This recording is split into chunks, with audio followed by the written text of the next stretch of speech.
moi j'ai eu des consignes, quand on voyait un auteur représenté par un agent, un manuscrit présenté par un agent, on ne veut pas des agents, on fait barrage aux agents, mis de côté. Donc c'est pas... Il y a des cons partout. Oui, non mais conseillez pas forcément tout ça à vos petits copains, c'est pas forcément gagné, ça dépend de... Non mais ça dépend par exemple, si c'est pour aller chez... On sait que chez POL par exemple, chez Paul, si nous on a des manuscrits, on pense que ça va l'intéresser, on dit à l'auteur, tu y vas directement, on n'y va pas, ça c'est évident. Oui, d'accord. Mais aujourd'hui, quand on présente à un éditeur, c'est parce qu'aussi on a eu un retour de l'éditeur qui nous a dit si vous avez quelque chose, vous nous le présentez, on le lira avec attention. On les connaît, les éditeurs, et ils sont de moins en moins nombreux à Paris. On les connaît, ceux qui disent on ne travaillera jamais avec un agent. Là, je crois aussi qu'il y a, vous parliez de phénomène générationnel, la nouvelle génération d'éditeurs dans les maisons d'édition, et directeurs éditoriaux et directeurs littéraires, ils sortent plus souvent maintenant de HEC et de Subdeco que de Normal Sup, et ils n'ont aucun problème avec les agents. Ils sont même souvent contents d'avoir quelqu'un avec qui parler technique plutôt qu'un auteur qui ne comprend pas ce qu'il y a dans son contrat et qui ne comprend pas le marché. Il y a un phénomène intéressant dans ce témoignage, c'est que l'éditeur français accepte d'un auteur étranger un privilège qu'il refuse à un auteur français. Je vous laisse apprécier. Deuxième chose, anecdote amusante, c'est qu'aux États-Unis, généralement les éditeurs ne veulent pas recevoir le manuscrit s'ils ne sont pas passés par une agence. C'est-à-dire que le filtre effectué par les grandes agences littéraires new-yorkaises, généralement, il y en a ailleurs, enfin surtout à New York, est un gage de qualité, puisqu'il y a eu déjà le filtre effectué par l'agence littéraire.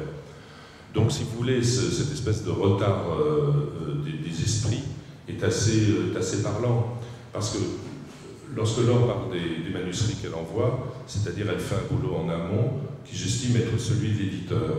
Je ne suis pas sûr que l'éditeur, ça le fasse tellement rire lorsqu'un de ses auteurs vedettes lui dit « j'ai décidé de prendre un tel ou un tel comme agent ». Je peux vous garantir que là, ça va secouer. Donc, pourquoi? Parce que c'est une histoire d'argent. Suivez toujours la trace de l'argent et vous saurez qu'au bout, il y a l'éditeur. Est-ce que ce ne serait pas aussi tout simplement l'histoire je dirais, le problème du couple à trois? Parce que pour moi, c'est ça, là je parle en tant qu'éditeur, c'est qu'un agent, dans certains cas, c'est une troisième personne qui intervient dans une relation à deux. Donc peut-être que c'est ça qui fait peur à certains éditeurs, non? Je suis absolument pas d'accord. C'est pas parce que je suis mythique que je me substitue au couple. J'ai présenté Houellebecq à Teresa Cremisy, qui ne connaissait Houellebecq ni d'Ève ni d'Adam. Donc je crois qu'ils s'entendent très bien. Ils vont bagnauder en Hongrie hier, en Roumanie demain, je m'en fous. Je ne les accompagne pas, j'ai pas envie de coucher à trois. Non, je suis... Ça, c'est une légende propagée par les éditeurs avec les espèces d'images matrimoniales à la mort moelleux.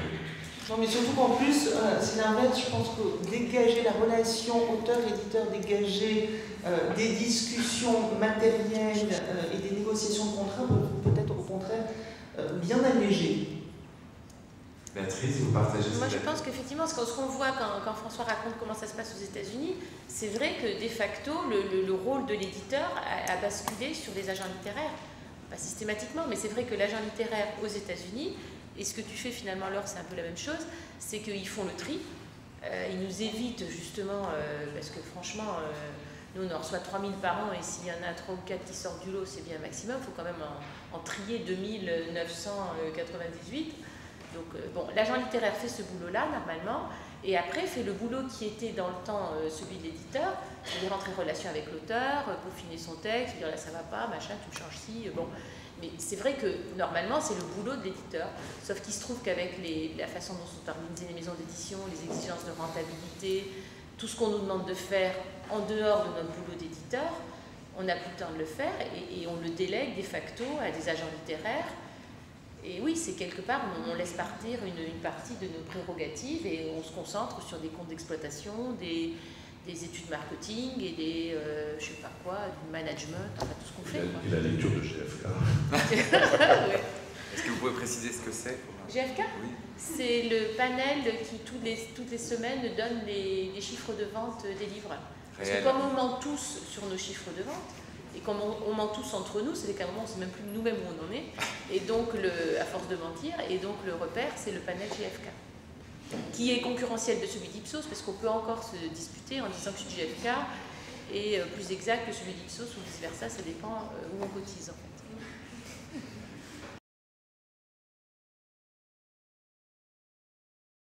Oui, on est en train de faire ça, mais vous savez, moi mes journées, j'y suis de 9h à 19h, toute la journée je règle des problèmes, et le boulot d'édition pure, qui est le boulot d'éditeur, travailler sur un texte, lire et tout, c'est de 8h le soir à 11h le soir, et le week-end. Donc ça fait des années que je fais ça, je commence à en avoir un peu ras-le-bol, et c'est vrai que si jamais, je devrais peut-être pas le dire, mais s'il y a un agent intelligent avec lequel je m'entends bien et sur lequel je peux me décharger de ce travail, après tout, voilà. Ou alors il faudrait qu'il y ait quelqu'un d'autre qui fasse tout le management, les trucs qu'on n'imagine pas, les relectures de contrats, les machins que je fais toute la journée. Je ne lis jamais au bureau, c'est absolument impossible. Et mon boulot à la base, c'est de lire et de travailler le texte. Mais ça m'est jamais arrivé une seule fois d'avoir le temps de lire au bureau. Donc c'est tout le temps sur mon temps perso. Et c'est vrai qu'on est en train de se faire déposséder du cœur de notre métier. Et comme il faut bien que quelqu'un le fasse, de facto, ça arrive chez les agents, oui. Alors je ne sais pas s'il faut le regretter ou pas, mais notre métier mute, ça c'est sûr. D'abord, Andrew Wylie a tenté de le faire. Il n'y est pas arrivé parce qu'il a rencontré un rock qui s'appelait Random House. Je crois. Avec lesquels il est parvenu. Leurs titres sont sur Amazon sous l'appellation Wylie. D'accord. Mais comme je disais tout à l'heure, négociation, c'est un rapport de force. Quand ça s'appelle Salman Rushdie, Philippe Roth, etc., il n'y a plus de débat. Donc, je veux dire, c'est comme ça. Qu'est-ce que ça rapporte? À Andrew de nous le dire. Mais sur le livre numérique, le marché n'existe pas. On est en train de parler. C'est-à-dire que tout le monde pressent que la mutation du métier de l'édition, qui est en train de connaître une baisse vertigineuse dans les ventes livres, sans qu'on sache aujourd'hui, alors que ça dure depuis maintenant 1 an ou 2, sans qu'on sache si c'est ponctuel ou structurel, on pressent que la mutation du métier de l'édition va aller de plus en plus vers le numérique. Est-ce bien, est-ce mal? C'est un autre débat. Donc, toutes les discussions aujourd'hui sont des discussions un peu théoriques, où la volonté, par exemple, de conserver dans le contrat de l'édition papier le droit numérique en disant qu'il est partie intégrante du contrat papier, montre un certain anachronisme, vu que du coup, c'est ce que je disais tout à l'heure, un certain nombre des clauses pour le papier ne peuvent plus prévaloir pour le numérique. D'abord parce que les supports sont ce qu'ils sont, c'est ce que je vous disais tout à l'heure, que d'autre part, la conservation des droits par l'éditeur sur un livre ne peut exister qu'à partir du moment où le livre est toujours disponible dès la commande par le libraire ou Amazon, enfin quel que soit le libraire. Et donc toutes ces choses-là apportent une forme d'instabilité et de crainte qui est parfaitement compréhensible pour le coup. Qu'est-ce que sera le métier de l'édition demain? Bien malin celui qui est capable de le dire. En réalité, personne, ni l'éditeur, ni l'auteur, ni l'agent, ni les pouvoirs publics, de quoi que ce soit. On n'en sait rien. Je veux dire, l'évolution des techniques font que les agences de voyage ont disparu, puisqu'on parle de mythique, les agences matrimoniales ont disparu, enfin le nombre de métiers, les kiosques à journaux sont en train de disparaître, les journaux vont disparaître, enfin je veux dire, donc je dis pas que c'est mal, voilà, c'est une mutation profonde de la société.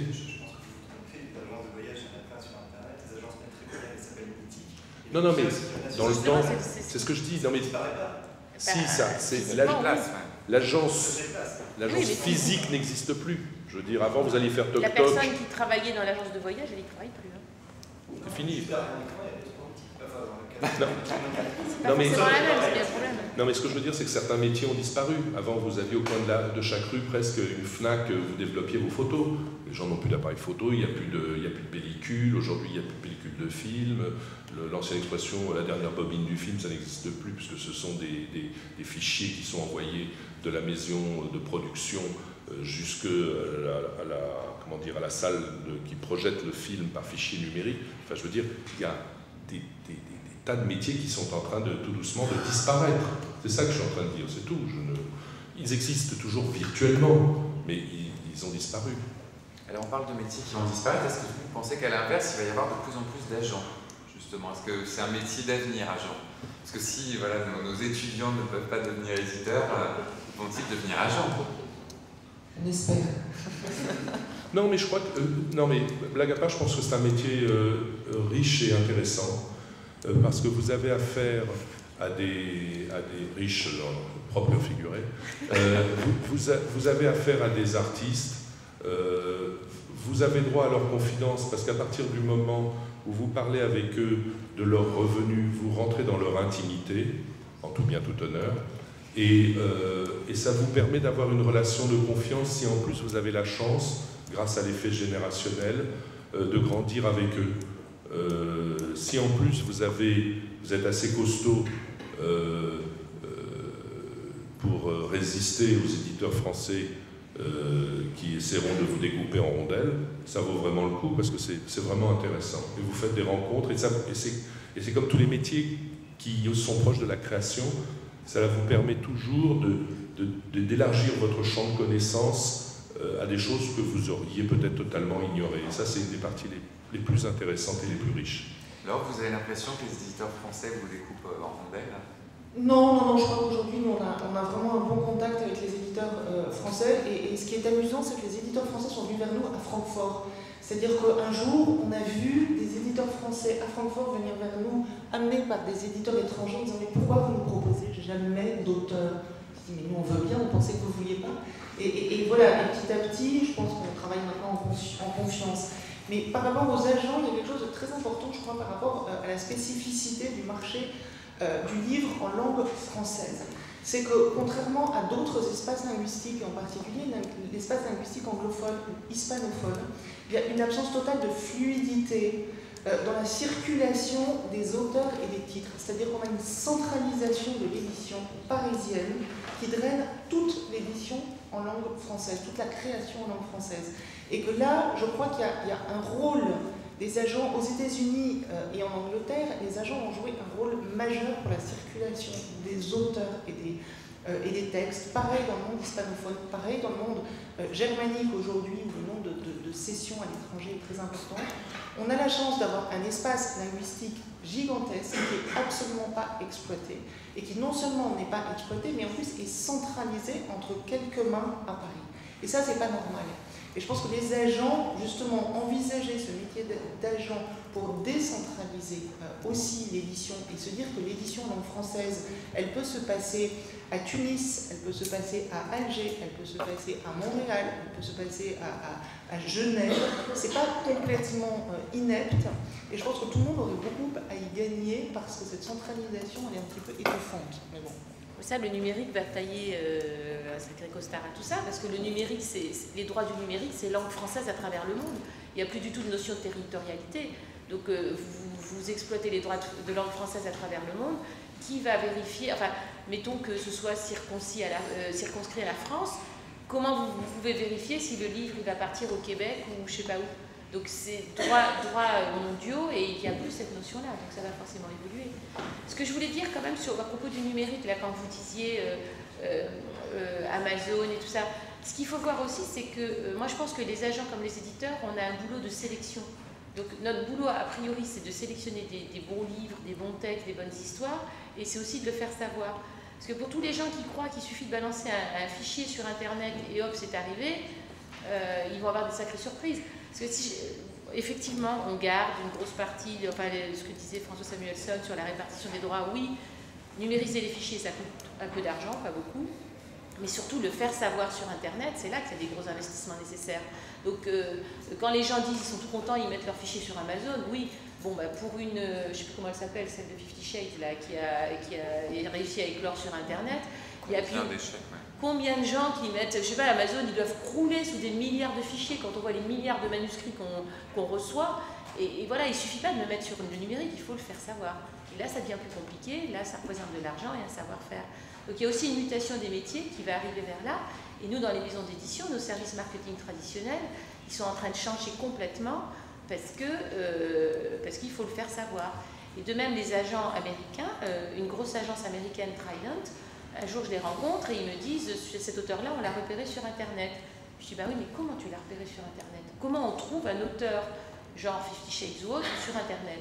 Et bien finalement, ils ont créé 2 postes permanents dans cette agence, de jeunes geeks qui passent leur journée à farfouiller sur Internet, sur les blogs, sur je ne sais pas quoi, moi, à vrai dire, je ne sais même pas, et qui repèrent des auteurs prometteurs et qui les sortent de tout ça. Ils ont besoin d'un agent pour les aider peut-être à travailler leurs textes, pour les faire rentrer en contact avec des éditeurs et pour les aider à négocier leurs contrats. Donc oui, tout ça, ça va évoluer comme ça, mais il ne suffit pas de mettre un fichier sur Internet, c'est bien plus compliqué que ça. Je vais apporter 2 questions. Ouais. Pour E.L. James, l'auteur de 50 Shades, elle n'a pas juste posté un fichier sur Internet. Non, je sais, c'est un peu plus compliqué que ça. Elle a une très forte notoriété d'argent, donc c'est un très bon gros exemple. Sur l'autre point, Non, mais attendez, il ne suffit pas d'être productrice et de mettre son fichier sur Internet. non, il suffit de disposer. C'est pas sa notoriété de productrice qui lui a fait le succès qu'elle a. C'est facile de réussir avec un réseau préalable. Non, mais c'est pas comme ça que ça s'est passé. Hein. Elle est rentrée sur le fan club de Twilight et à partir de là, elle a créé son texte sous forme communautaire. Moi, j'ai beaucoup écrit sur Ouais. le sujet, donc Non, mais il suffit pas d'être productrice de télé. l'autre point, c'est que la question en fait, de l'éditeur aujourd'hui en tant que maison d'édition, c'est justement sa capacité à promouvoir le texte. En fait. Aujourd'hui, la réalité de l'auto-édition, je crois qu'elle est claire et nette, c'est que les auteurs qui publient sur Amazon ne se contentent pas de jeter un doc Word qui va se transformer en fichier Kindle, sont des gens qui promeuvent leur œuvre et qui en font probablement 100 fois plus que les auteurs en moyenne en France ne reçoivent de promotion de la part des éditeurs. À ce titre-là, il y a beaucoup, sûr et certain. Ils se démènent, mais comme des fous. On les voit tous sur les réseaux.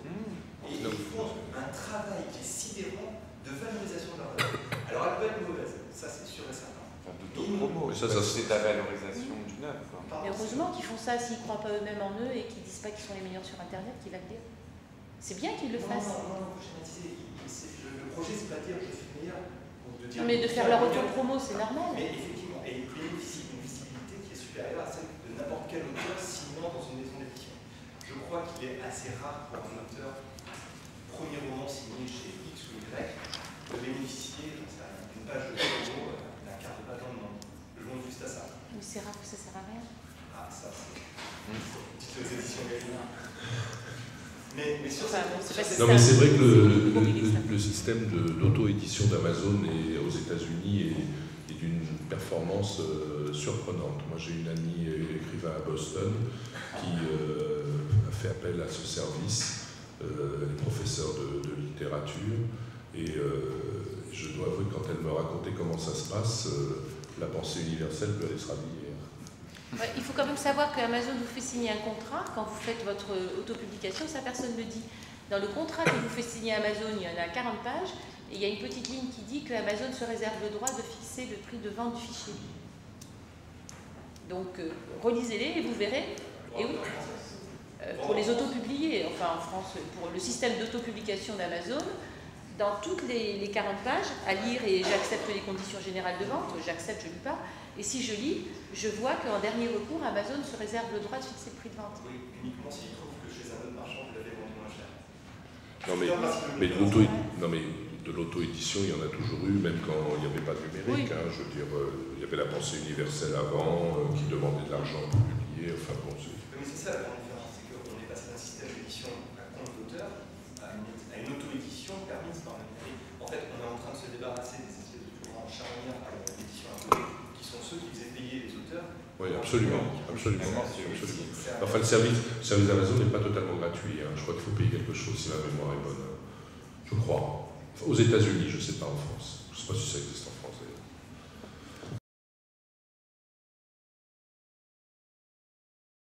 Je pense qu'on a 2 modèles économiques très différents. Je vous laisse commencer. Chaque jour, quand je me lève, je bénis l'édition française. C'est-à-dire que quand je suis rentré des États-Unis, mon rêve était de monter une agence littéraire française comme celle de Georges Borchardt en Amérique, c'est-à-dire de pouvoir aller du livre de qualité littéraire jusqu'à de la poésie.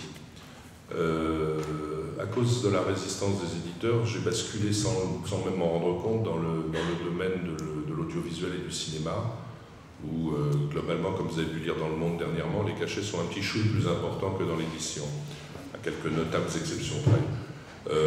Donc une fois qu'on dit ça, la réponse à votre question, c'est oui, on vit de nos commissions.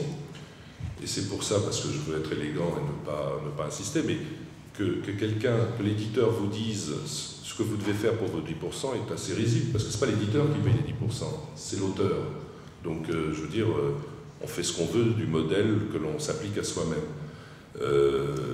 Mais une fois qu'on a dit ça, oui, on ne vit que de nos commissions, point barre. Donc si je m'étais limité dans mon cas aux auteurs, aux écrivains, ça aurait été plus difficile. Les choses auraient été plus difficiles. Ouais. C'est pour ça que les agents littéraires, d'ailleurs, ne sont pas à 10%. Vous êtes à 10% parce que vous êtes agent artistique. Oui. Alors qu'agent littéraire, on n'est pas à 10%, on est à 15% sur les droits français et 20% sur les droits internationaux. Je vais augmenter mes tarifs. Les agents artistiques sont à 10%, les agents littéraires sont supérieurs. Il faut savoir que la vie, enfin nous, quand on a commencé aussi, on nous a dit vous êtes fous, vous n'y arriverez jamais. Une agence littéraire, on commence à survivre avec au bout de 5 ans et on commence à en vivre au bout de 10 ans. Donc on vit vraiment, en ce moment, on fait des contrats, il y a énormément de marchés émergents, en particulier en Asie. Quand on fait un contrat de cession de droit de 50 €, ça veut dire que la commission d'une agence, elle est de 10 €, c'est-à-dire que ça nous coûte plus cher en frais bancaires, en frais comptables, en temps, qu'en gain d'argent. Donc heureusement, oui, on n'a pas que ça, mais l'équilibre d'une maison d'édition, ce n'est que des commissions. Et évidemment, l'équilibre, ça consiste à équilibrer entre les contrats et les auteurs qui vont vous permettre de vivre, et puis ces petits contrats que vous êtes obligé de faire, parce qu'un auteur adore être traduit en malayalam. Pour lui, il n'y a rien de mieux si on lui annonce que demain il sera traduit en malayalam. Je n'arrive même plus à le dire. Voilà, mais nous, ça nous coûte très cher. C'est une réalité aussi du marché. Vous comprenez pourquoi je ne m'occupe pas de primo ancien.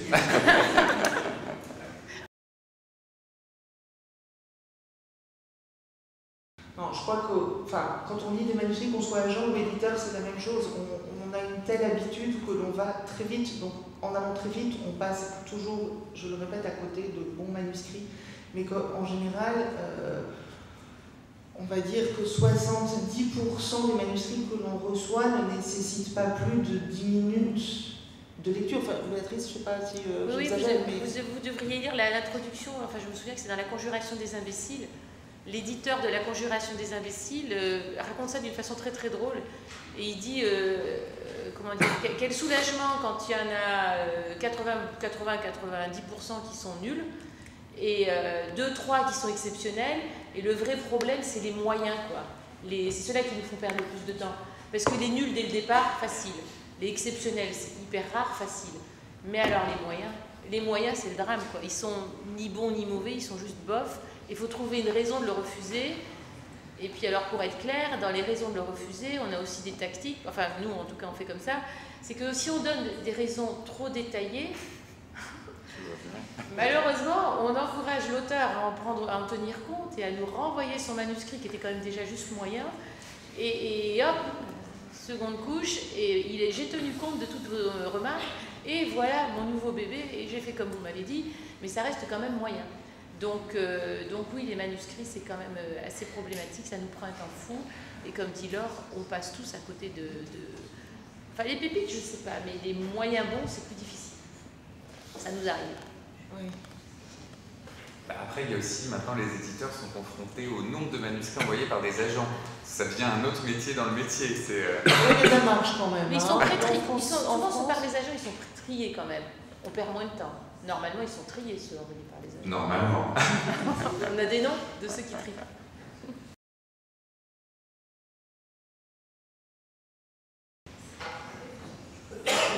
Oui, un certain nombre d'écrivains vivent de leur plume en France aujourd'hui. Combien il y en a, je dirais comme ça, doigts mouillés au vent, je dirais 200-300.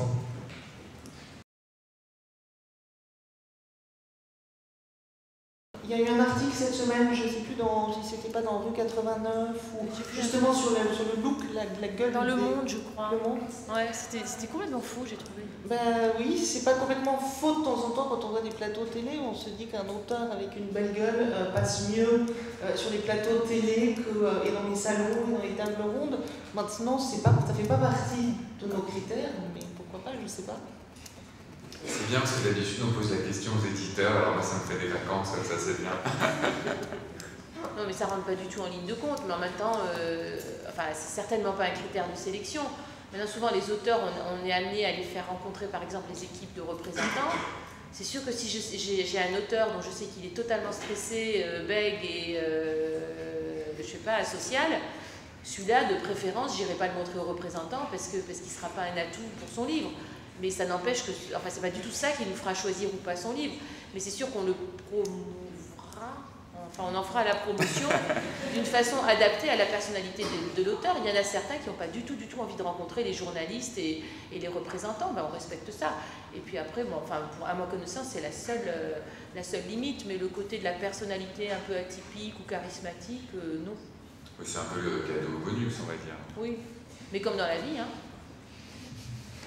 Voilà, les gens introvertis et mal dans leur peau, ils auront un peu moins de chance dans la vie en général ou dans dans beaucoup de métiers. Voilà. Je pense qu'il faut l'envoyer aux deux. Il n'y a pas en France, il n'y a pas un circuit privilégié et il y a très peu d'agences. Donc si vous n'allez que vers les agents, aujourd'hui, il faut aussi envoyer aux éditeurs. Enfin, ça, il y a vraiment les services de manuscrits des maisons lisent les premiers romans et il ne faut pas hésiter.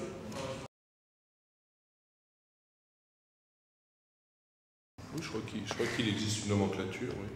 Est-ce qu'on peut les lister? Où est-ce qu'on peut la trouver? Enfin, combien... Dans l'étude de Juliette Jost, il y en a une vingtaine, 20-25 je crois. Donc ça se trouve sur Internet? Oui, c'est une étude du motif. Ouais. En tant que contribuable, utilisez-la.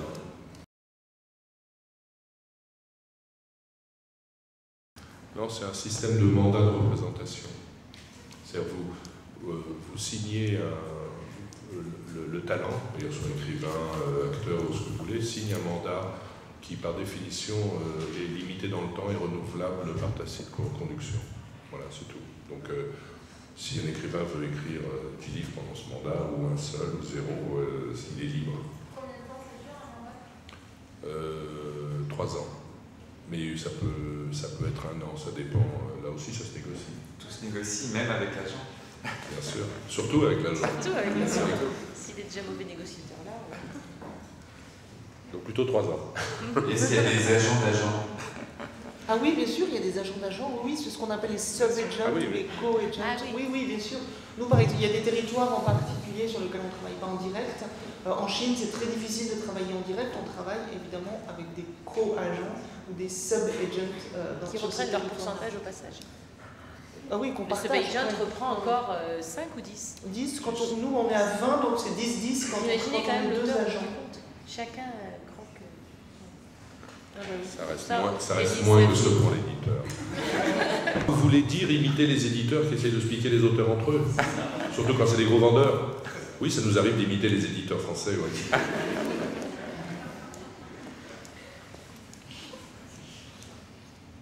Non, ça m'est arrivé pour des raisons, je dirais, politiques, de susciter des livres, par exemple, lorsqu'il y a eu le massacre de la place Tiananmen, ou pour la défense de Battisti, de faire des travaux, si vous voulez, qui étaient liés à des raisons politiques avant les raisons, je dirais, purement professionnelles. Enfin, en France, il n'y a pas suffisamment de grosses agences pour le faire, mais aux États-Unis, dans les pays anglo-saxons, oui, ce que vous dites existe tout à fait. Un auteur qui est chez William Morris se fera piquer. En fait, ce qui se passe, c'est que chaque agent, chaque personne a une sorte d'écurie d'auteurs. Et ce qui se passe souvent, c'est que en fait, les agences se piquent entre eux des agents auxquels est rattachée une écurie d'auteurs. Donc nous, en France, on apprend que Trucmuche, Eric Simonov est passé de Yann Nesbitt à William Morris. et aux États-Unis. Et du coup, tous les auteurs de ce type-là vont changer d'agence aussi. Donc oui, la guerre est ouverte et c'est sanglant, effectivement, parce qu'il y a énormément d'argent. Ça s'est passé au dernier Francfort autour de Moyane, le prix Nobel, et ça a été assez savoureux. Surtout que nous, on avait un titre de Moyane dans notre liste, qui était à peu près le seul titre disponible sur la foire au moment où le prix Nobel a été annoncé, parce que tous les titres de Moyane étaient dans 2 agences et que les 2 agences commençaient à vendre les mêmes titres à des éditeurs différents dans les mêmes pays, jusqu'au moment où les avocats américains sont arrivés en disant vous arrêtez tout, plus rien, tout était bloqué, plus aucun livre de Moyane n'a pu se vendre pendant la fin du livre de Francfort à cause de ça, à cause d'une guerre d'agents. Enfin, la foire de Francfort a perdu de son utilité au fil du temps, parce que les moyens modernes de communication entre Skype, texto, mail, etc., font que, si vous voulez, les liens entre les différents acteurs du monde de l'édition sont assez forts et développés tout au long de l'année. Francfort n'est qu'une récréation coûteuse. Vous voulez dire que finalement tout se vend avant Francfort? Oui, oui, bien sûr. Enfin, vous savez mieux que moi. Moi, ça fait 15 ans que je n'y vais plus. Je suis médiateur.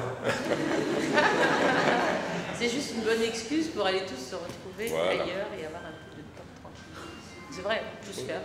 Et ce qui se vend à Francfort, c'est tellement surévalué, c'est tellement artificiellement gonflé, que c'est très très souvent une foire aux pigeons, pour ne pas dire pire. Donc, c'est vrai.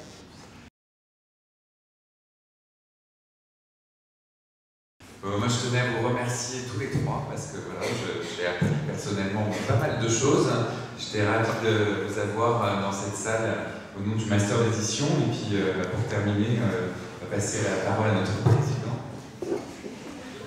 Donc oui, remercier donc, les 3 intervenants et le médiateur d'être venu ce soir. Et donc en sortant, n'hésitez pas à prendre nos petites lettres qui sont en haut.